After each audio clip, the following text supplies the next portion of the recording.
in a sense, I always said in 7 card stud, it's whoever gets the most cards, the cheapest wins. So in a sense, you kind of reverse the logic a little bit. It's you're making it expensive for you. But I think but they should be folding. You know what I mean? So, but I think that statement that you said really more applies in what you're saying there. Really applies to stud high as opposed to stud high low, because like you said, it kind of, and I think it applies at a higher level. As soon as you start to go up levels, you're real, like you said, when someone's betting 200 and they raise it to 400, then the 3-bet to 600, and you're sat there with an 8-7 low, and you're looking at ace deuce here and 4-5 here and 3-6 there.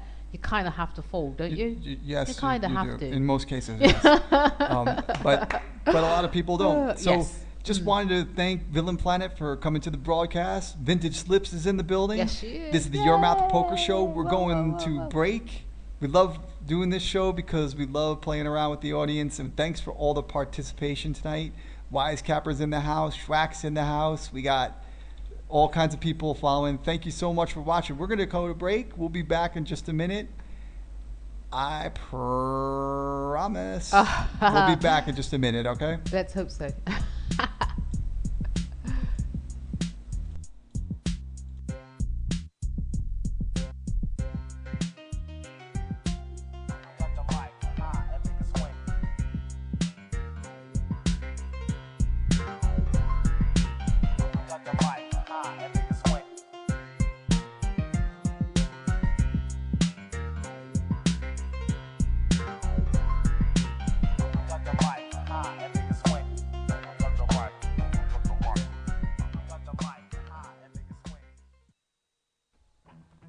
Hello and welcome to 50 Seconds with the Poker Psyche. This time around we're talking about bad beat stories. Simply put, don't tell bad beat stories. What do you hope to accomplish? It's not going to change the outcome of the hand. You're not going to get any sympathy from a fellow poker player. They've all suffered beats just as bad. And they only work to reinforce in your mind that you're a loser. In poker, as in life, your attitude is 90% of the battle. If you have a positive attitude about things, they will eventually work themselves out. Besides, all those bad calls you get, guess what? In the long run, don't you really want to be getting those calls?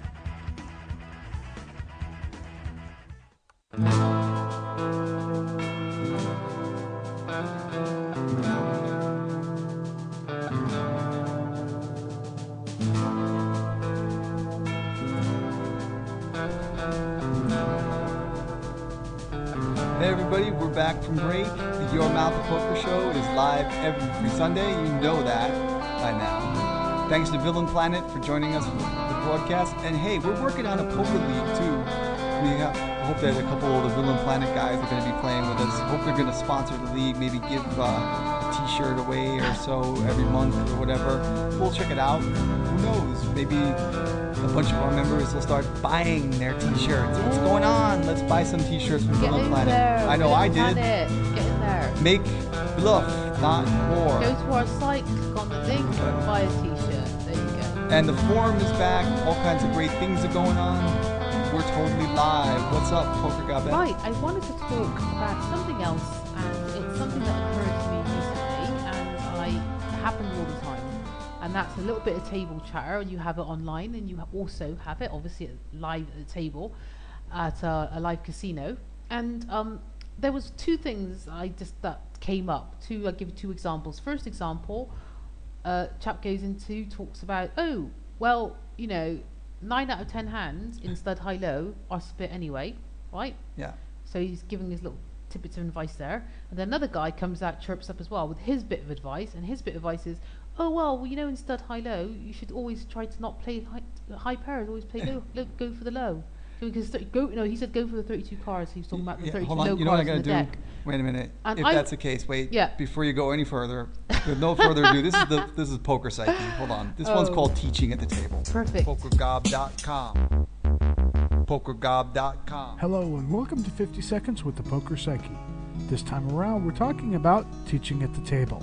Simply put, don't teach at the table. This includes letting others know why you chose a particular course of action in a hand, why you might have played a particular starting hand, or anything that gives your opponents information about you at the table when they're not paying for it. Remember, if you're talking, you're not listening, and if your opponents are not talking themselves, they're more than likely listening to you. And when your opponents are listening to you, they're gathering information. Remember, in poker, information is king. Don't be the one explaining to others how to play. First, you usually end up teaching them how to beat you. Secondly, you end up teaching them how to beat you. And did I mention that if you teach your opponents at the table how to play, you're teaching them how to beat you? All right, that was the Poker Psyche. And it's just very the inimitable Poker Psyche. I Where love is that. he tonight? I don't know. I love that one. I think that one's so funny. It's classic. You're teaching them to beat you. You know, come on. It is classic poker. Right. Poker advice. It's just classic. Yeah. So my question to you was, how do you normally handle that? Do you just completely ignore it? Do you respond, or do you just laugh to yourself and be like, okay? When they start teaching? Next, when they start giving their little tidbits of advice, not berating anyone, but just actually trying to, as if they're trying to help them play better. I always just use it like Poker Psyche said. I just try to get the information and find out what type of player they are from their teaching. Right. And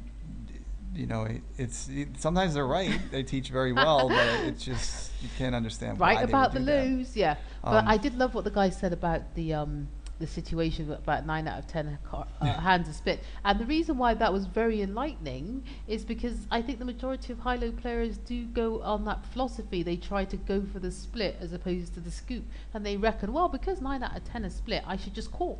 I'll keep calling because I'm going to split it anyway. 9 times out of 10 times I'm going to split. Well, it's a lot of the poker players, even bigger players, like bigger names. There's some of the pros that we've even had on this show. I've seen them play 7-card stud high-low, and they just call the split. Right. And that's the biggest problem. Now, here we are teaching everybody how to play 7-card stud high-low. But we talk about... Don't listen to me. Yeah, we talk about there's a one-way hand and a two-way hand. Right. And in 7-card stud high-low, you have two-way hands, which are like a low hand. An ace-2-3 is a two-way hand. It can make a wheel. It can make aces up. Now, wait, what do you mean by two-way? Because people get confused. It can win the high or the low. Correct. That's what we mean, yes. Not the high and the high. But I think it's funny, though, because the misconception, a lot of, and it's, when people teach at the table, though, it's great because they give away so much information, so you can learn from that. You just learn. So, they are teaching. You keep quiet. They're teaching them how to beat you. Yeah, you keep quiet and you put your little notes on them if you're playing online, or you just move on and if you're playing live and you just mentally put that down. Yep. So so that's kind of cool. It's good to know that, because I know that a lot of people out there do. Obviously, they get all this chat in the rooms, and sometimes you wonder if you should be saying yes, corroborating their information and saying yes, you should, or no, that's wrong. This one guy, he was saying it's basic stuff. Basic he was advice, saying he's saying he's like, you guys should sit to the side like this, and then when you want to make your point, the triangle, you can turn the triangle. And he was like, and he's like, turn to the side, and then turn it in, like you see when you're making a point. But you can talk do this to the camera like this. Remember, he's like, you got to see it. I'll try to find the video, but it's really funny. He's like, you can, if you don't remember what you're going to say, point to something. Just point, and then lift your hand here, and then lift it back here. It was great. It was lovely. Go ahead. I loved him. What were we going to talk about? Yeah, next? I wanted to talk about multi-table. You know what? We'll leave that till, because it's kind of like a long. You want to talk about what? Multi-tabling, but it's kind of a long topic, isn't it? I don't really want to go down that road. Oh, this one's even longer. Look, she's not even listening. Yeah, I am listening to you, but it's just this one's even longer. So, we'll talk about the multi-tabling because we can just do that shortly, and it'll be a 5-minute topic. Now, I just wondered if there is a maximum number of tables that you should play that you think would still remain profitable. Is there, and if you're multi-tabling more than 10 tables, are you still considered a real poker player? Are you still really playing poker? That was my question. Wow. Multi-tabling and being a real poker player. Wow. Are you a real poker player if you're multi-tabling? Yes, you are, and it's just a different form of poker that you're playing. Right. But let's look at it like this. The only way that you can find out how many tables that you can multi-table is to play as many tables as you possibly can and come out profitable.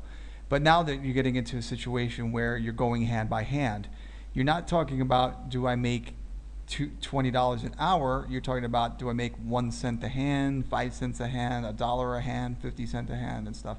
So if you find that you're charting and you bring up 6 tables and you're playing 6 tables and you're making, say, 50 cents a hand or $1 a hand, that's what a lot of poker players go for, believe it or not. They try to play 50 cents or $1 even a hand. That would be whatever level they're playing at.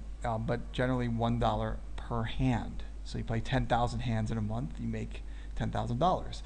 So if you find that you're making 8,000 and when you have 6 tables up, and 12,000 when you have 5 tables up, that's the answer to the question. Yes.